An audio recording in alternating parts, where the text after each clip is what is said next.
నిత్యం ఎక్కడో ఒక చోట రోడ్డు ప్రమాదాలు జరగడం, ఆ రోడ్డు ప్రమాదాలలో కొందరు గాయపడడం మరియు కొందరు మరణించడం మనం ప్రతిరోజు వార్తాపత్రికల్లో మరియు టీవీ న్యూస్ ఛానల్లో చూస్తున్నాం. రోడ్డు ప్రమాదాలు జరగకుండా కొంతవరకైనా నివారించాలంటే motor vehicle driving regulations 2017 regulation 5 ప్రకారం డ్రైవర్ తీసుకోవాల్సిన జాగ్రత్తలు మరియు డ్రైవింగ్ చేసే సమయంలో పాటించవలసిన విధుల గురించి ఇప్పుడు తెలుసుకుందాం. డ్రైవర్ ప్రతి క్షణం తన వాహనాన్ని తగు జాగ్రత్తతో శ్రద్ధగా నడపాలి. వాహనాన్ని నడిపే ముందు డ్రైవర్ శారీరకంగా, మానసికంగా ఆరోగ్యంగా ఉండి వాహనాన్ని నడపాలి. రోడ్డు మీద నుండి పక్కకి దృష్టిని మరల్చే వాటికి దూరంగా ఉండాలి. పరధ్యానంలో ఉండి బండి నడపరాదు.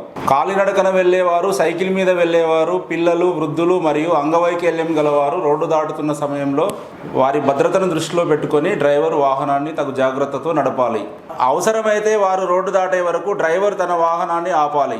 డ్రైవర్ తన వాహనాన్ని రోడ్డు మీద ఆపడం లేదా నడపడం వలన ఇతర రోడ్ యూజర్స్ కి అనవసరమైన ఇబ్బంది కల్పించకూడదు. డ్రైవర్ వాహనంను నడిపేటప్పుడు ప్రయాణికుల వలన గాని, వాహనంలోని వస్తువుల వలన గాని, వస్తువుల శబ్దం వలన గాని లేదా ఇతర పరిస్థితుల వలన తన యొక్క చూపుకి మరియు వినికిడికి ఎలాంటి ఆటంకం లేకుండా చూసుకోవాలి. డ్రైవర్ తనతో పాటు వాహనంలోని ప్రయాణికులందరూ సీటు బెల్ట్ పెట్టుకునేలా చూసుకోవాలి. 2 వీలర్స్ నడిపేవారు మరియు వెనుక కూర్చునేవారు తప్పనిసరిగా హెల్మెట్ ధరించాలి. వాహనంలో పెద్దగా సౌండ్ పెట్టి పాటలు వినవద్దు. వాహనంను నడిపేటప్పుడు ఎలాంటి వీడియోలు చూడవద్దు. అవసరమైతే గూగుల్ మ్యాప్ చూడవచ్చు.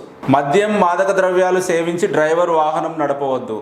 అదేవిధంగా తోటి ప్రయాణికులు కూడా సేవించకుండా చూసుకోవాలి. వేరువేరు ప్రాంతాలలో డ్రైవింగ్ చేసేవారు ఆయా ప్రాంతాలలో ఉన్న చట్టాల గురించి తెలుసుకొని వాటిని పాటించాలి. అనారోగ్యంగా ఉన్న వారు వాహనాన్ని నడపరాదు. డ్రైవర్ ప్రతి క్షణం తన దృష్టిని రోడ్డుపైనే మరియు ట్రాఫిక్ పైనే కేంద్రీకరించాలి. రోడ్డు మీద నుండి దృష్టిని మరల్చే వాటికి దూరంగా ఉండాలి. పరధ్యానంలో ఉండి బండి నడపరాదు. వాహనం ఎక్కేటప్పుడు, దిగేటప్పుడు ప్రయాణికుల భద్రతతో పాటు ఇతర రోడ్డు వినియోగదారుల భద్రత గురించి డ్రైవర్ తగు జాగ్రత్తలు తీసుకోవాలి. వాహనానికి రిపేర్ ఉందని తెలిసి కూడా ఆ వాహనాన్ని పబ్లిక్ ప్లేస్ లో నడపకూడదు. ఆ విధంగా నడపడం వల్ల ఇతర రోడ్డు వినియోగదారులకు ముప్పు వాటిల్లే అవకాశం ఉంది. వాహనాన్ని నడుపుతున్నప్పుడు ఆ వాహనానికి ఏదైనా రిపేర్ వస్తే వీలైనంత త్వరగా రోడ్డు పక్కకు దింపాలి. ఎట్టి పరిస్థితుల్లోనూ 2 వీలర్ 3 వీలర్ ని టోయింగ్ చేయకూడదు. హ్యాండ్ సిగ్నల్ చూపించేటప్పుడు తప్ప 2 వీలర్ 3 వీలర్ హ్యాండిల్ ని వదలకూడదు. ఖచ్చితంగా 2 చేతులతో పట్టుకోవాలి. ఈ విధంగా డ్రైవింగ్ చేసేటప్పుడు అన్ని నియమాలు పాటిస్తూ సురక్షితంగా గమ్యం చేరండి.